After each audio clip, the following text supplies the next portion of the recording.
Natasha nyine.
Kandi ya Uganda Civil Service abemo setting zarukundo bizo kandi kwa mbere ni ubushobozi bw'uko yakugenda hasi asabwe kwa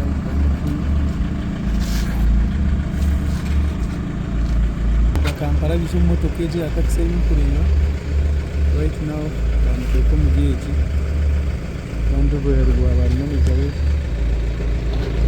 nasa kumureba Steve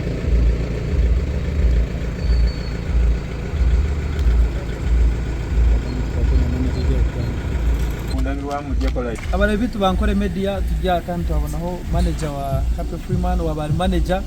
kandi obakwita Steve wa SM watanchere nabo munyakeje nyuma yese manager amakuru kandi mabi munonga manager amakuru ni mabi munonga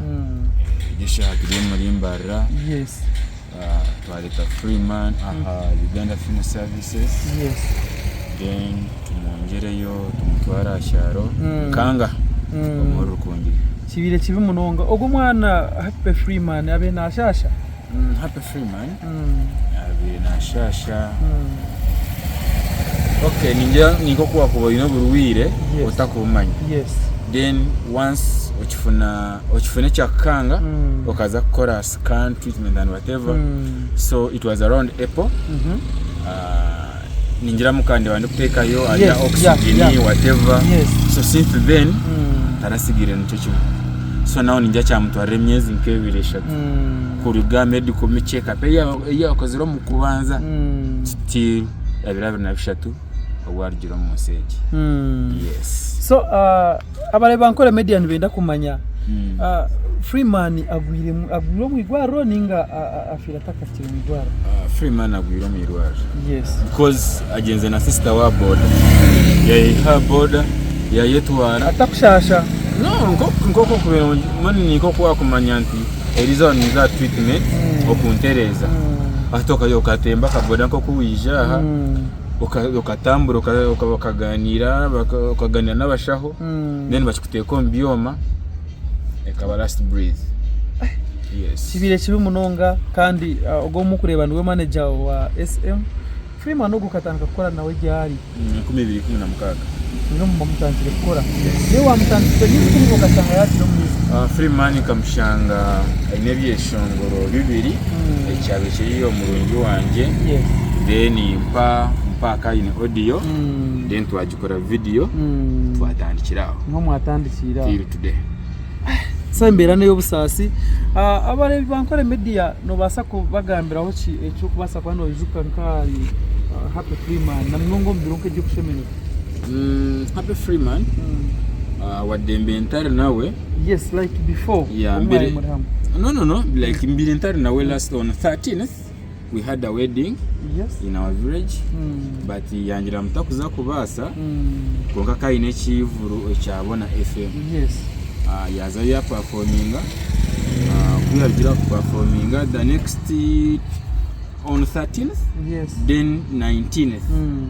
bakabi no trip kuzo Action Force yagenda yazo Action Force yashemerwa nabandi ayihoya yiba amazire 2 days then yagaruka kuyagarukire ninyako mundi koko kubona yimanya ati niko kuzo mu treatment yakora ahagirira mu treatment yakora last breath eti namanyisa haronka ko kubasa kubana umwijukaho like amabwire bw'amashemererwa umwadizire kukiwe nawe nyuma ho like any the best moment yes.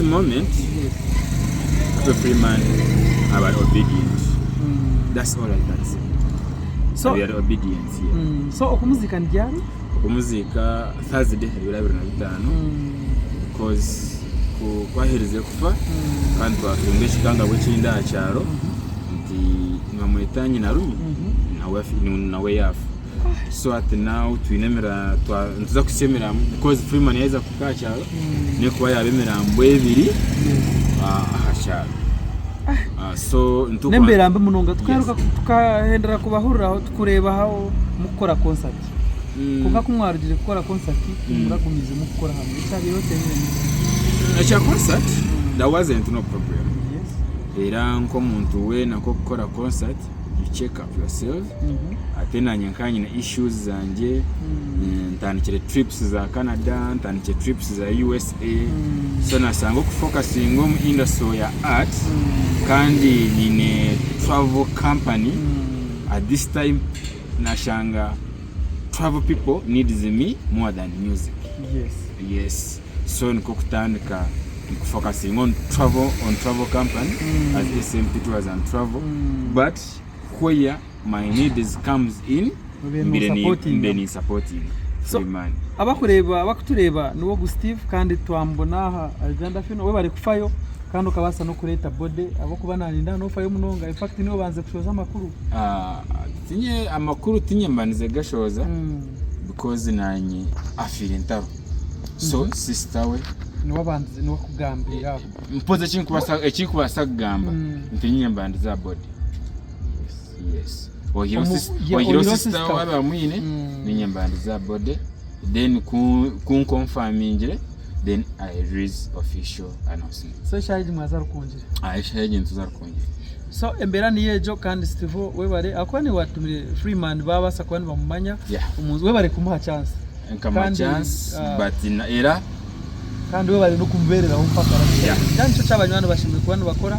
abaine uko mwana ningabatine uko mwana kiyo muntu wa tinkuza kubiha cyatsasha munonga Freeman yagenda wena abantu batureba nkore media na indesman maybe wakuba ino mwana we a reporting buciro kare yes konkiwe nkamane jawo as per now kana makora ga kugira ngo abere nanda kuza uwo mugore no gamanyaho kugira ngo abari kuza mu bintu cyo kutasa